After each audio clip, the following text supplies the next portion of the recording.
All right, guys. Good morning out there. Rooster here in Tennessee. Customer test video, paid customer test video, I should say, from Mr. Gary, and this is his Anytone Quad 6 all the way. So power upgrade, AM regulator upgrade, final upgrade done to this one. We're going to do a performance test on it, show you the output of it on AM sideband, and yeah, we can show it on FM too if somebody's interested in FM. We'll show you how much current that it's drawing. We've got our mic adapter plugged into this one, so we're going to be using a Superstar mic. First thing we'll do, is key up our Cobra 90 in the background. Show you that it is receiving there, has a nice receive to it. That's just how we like to double check. Make sure radio is receiving. Let's see, we'll check our RF power, the range on it, how the dead key is. Let's see. If I can do this with one hand, that's the trick, huh? One hand on the camera, the other one on the radio. Let's see. There we go. And make sure I had the right knob. So that's all the way down.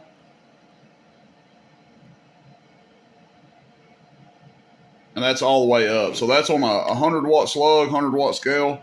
That's your AM carrier levels. We'll show average power wide open here. I don't want to get too close because I've got a habit of cutting the camera off, cutting the meter off sometimes.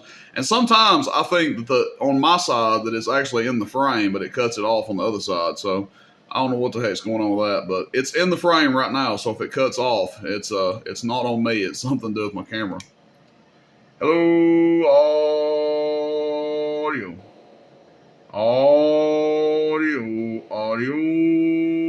So 100 watts average. Sometimes they'll pin it to the wall. Sometimes after the upgrade, they'll do right at 100 watts on AM. This one's doing, depends on how you audio into it. Sometimes it'll pin it, sometimes right at 100. So the difference between this and like a ready to go or tuned one, you're going to see about 25, 30 watts average power increase. So the ready to go ones or tuned ones, usually somewhere between 65 and 75 watts. And after you have these upgrades done to it, you get over 100 watts average, right there in the ballpark of 100 watts average on AM. So that was with it wide open. We can go back to halfway on our carrier. That's going to be our back knob here. RF power or carrier control. That's going to put us at about an 18 watt dead key or carrier. Audio. Still going over there almost 100 watts average basically. And then we'll go down to 9 o'clock. It'll eventually fall off here, I'm sure. So 9 o'clock, our carrier comes way down. You start seeing it decrease a good bit. Down there about 4 watts, give or take. And it still goes to 80 watts. So you do lose a little bit of your average power. But my gosh, not much. And this is all the way down. So you get like a 2 watt carrier. Still swinging to 75, 80 watts. Average. If you guys are curious about PEP, audio 1, 2, 3, audio 1, 2, 3, over 100 watts PEP. So I've seen them do 150, seen them do like 130. This one's doing well over 100. No problemo, over 100 watts PEP. Doing it with authority. Audio 1, 2, 3, audio 1, 2, audio. Okay, so we'll just turn our RF power back wide open just for the sake of the video here. And show you how much current that it's drawing. Now we're at 14.8 volts. Audio. Close to 11 amps on AM. We'll go to sideband. We'll just leave it where it's at. Audio. Showing about 9.5, so it's drawing a little bit less on sideband. Audio check 1, 2, 3. Still over 100 watts PEP with all kinds of authority. Just pinning it to the wall. That's we'll go to lower sideband now. Check audio. Check audio. Check audio. So easily pinning it. And if we want to check FM, for those that give a crap, we can check our. Let's see. Yeah, it's making sure we're on FM. Okay. So FM current draw wide open, 11 amps. You can see it goes over 100, pins it to the wall there. and then all the way down. So about 18 watts all the way down, over 100 all the way up. Was that all the way down? No, that's all the way down. Oh, it'll go down to nothing. Look, I didn't have it all the way down. So it'll go down to 2 watts. That's halfway. I ain't even gonna turn it wide open. It'll peg it out wide open, but you guys get the gist of it. If you're a big FM talker, it'll basically do whatever you want it to do on FM. You know, 2 watts to 100 plus watts. Okay, so what do I want to do now? Let's see. Let's go to, we'll just turn on RF power at 3 o'clock. It's not really going to matter for PEP.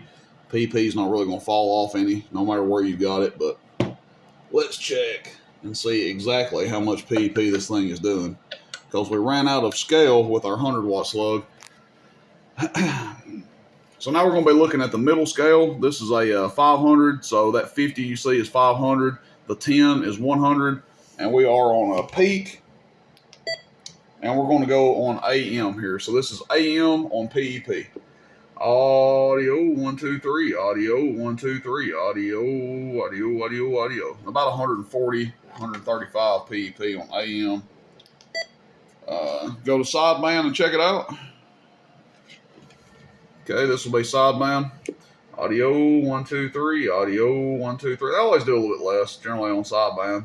Most of them do anyway. Audio 1 2 3. Audio 1 2. 120, 125 on sideband. Whereas the non all the way version, I think they do like, what do they do, 80 or 90 on sideband, something like that. So you gain 30, 40 watts PEP, 30, 40 watts average, 25, 35 watts average. In addition, the regulator upgrade does make it run cooler. I mean, these radios are known to run a little bit hot. Not that they'll, blow up. They will if you, want to sit here and play music on them or something, but they're known to run a little bit warm, especially if you don't upgrade that regulator. So, again, it's not like people are frying them left and right, but they just they run a little bit hotter generally. When you upgrade the regulator, it helps with that some.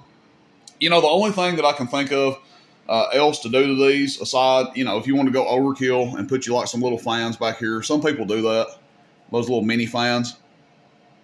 But the only other thing I can think of would be, to come back here just out the back of the radio and splice in and go to like, some of that 8 gauge OFC wire that we use. If you want to upgrade the wire on it, I would not bother going all the way inside the radio and putting big old wire inside the radio. I kind of hate when people do that myself. I would rather just come right out the back and splice into it. I mean, it's probably a little bit safer to do that than to cram in some big wire in the radio. So, and you don't have to make the holes bigger, drilling holes or anything like that. So if I could think of anything else to do to these, that would be my recommendation to somebody. That's something people can do when they get it, if they choose to do so. That would probably help it a little bit more. Would not be shocked at all to see, changing that wire, bring this thing up another 10, 15 watts or so. So that's already a stout radio.